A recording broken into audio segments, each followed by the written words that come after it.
Hare Krishna. Nectar of Devotion by Śrīla Rūpa Gosvāmī, as translated by Śrīla Prabhupada.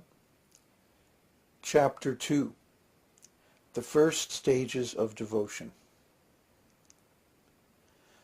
The three categories of devotional service which Śrīla Rūpa Gosvāmī describes in Bhakti-rasāmṛta-sindhu are listed as devotional service in practice, devotional service in ecstasy, and devotional service in pure love of Godhead. There are many subheadings in each of these categories. Generally, it is understood that in the category of devotional service in practice, there are two different qualities. Devotional service in ecstasy has 4 qualities, and devotional service in pure love of Godhead has 6 qualities. These qualities will be explained by Śrīla Rūpa Gosvāmī later on. So I'd like to comment at this particular point that in the beginning of devotional service, we're in the stage of practice. Now, when you practice something, that means you don't have it perfect. You're just learning. And you're going to make so many mistakes. So in the beginning of devotional service, we're practicing. We're not really doing devotional service. We're practicing, getting ready for real devotional service. So what we're doing is we're basically trying to simulate the state of consciousness that we're going to be in when we become self-realized. And then how are we going to feel, how are we going to act, and so forth. This is devotional service in practice.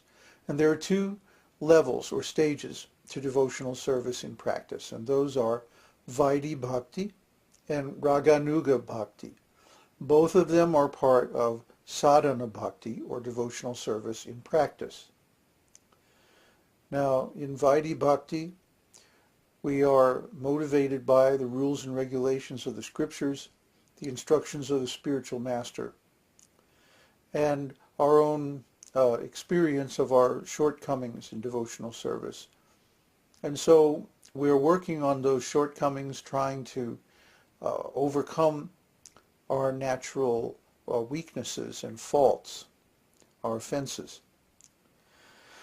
And once we pass a certain stage, actually the stage of anartha nivritti, when all the unwanted activities and desires go away due to purification, then we can enter into devotional service on the platform of raganuga, or spontaneous desire for devotional service. Spontaneous devotional service is different because now we're not actually being regulated by the rules, but rather by our own internal desire for devotional service. So then the next stage, devotional service in ecstasy, this is the madhyama adhikari stage. The first stage, devotional service in practice, is the kanishta adhikari stage. Then madhyama adhikari, in that stage, we're in ecstasy, bhava. And the bhava stage is actually quite deep and complex. And there's 4 stages. We talked about these 4 categories, rather, of or qualities of devotional service in ecstasy in our Sunday Satsang series on bhavas. There are quite a few. There's 33 different sanchari bhavas and so on. Many, many different bhavas. And all these bhavas, or transcendental emotions, are causes of ecstasy. And finally, we attain pure love of Godhead. And devotional service in pure love of Godhead has many, many different qualities and stages and moods and so on. So we're going to discuss all of these later on. In fact, the whole rest of the book is basically the description of the different categories of bhakti in all these different stages. So what you should understand from this is that we're going to start out at the first stages, the very beginning stages of the path of devotion, and then describe all of the steps and stages and moods and qualities leading up to the highest stages of devotion. And that's really going to be the contents of the rest of the book. So now continue reading. In this connection, Śrīla Rūpa Gosvāmī suggests that the person eligible for Krishna consciousness or devotional service can be classified by his particular taste. He says that devotional service is a continual process from one's previous life. No one can take to devotional service unless he has had some previous connection with it. For example, suppose in this life I practice devotional service to some extent. Even though it's not 100% perfectly performed, whatever I have done will not be lost. In my next life, from the very point where I stop in this life, I shall begin again. In this way, there is always a continuity. But even if there is no continuity, if only by chance a person takes interest in a pure devotee's instruction, he can be accepted and can advance in devotional service. Anyway, for persons who have a natural taste for understanding books like Bhagavad Gita and Srimad Bhagavatam, devotional service is easier than for those who are simply accustomed to mental speculation and argumentative processes. To support this statement, there are many authoritative assertions by the learned scholars of bygone ages.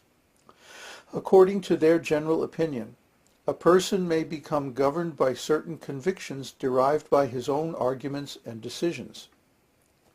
Then another person, who may be a greater logician, will nullify these conclusions and establish another thesis. In this way, the path of argument will never be safe or conclusive.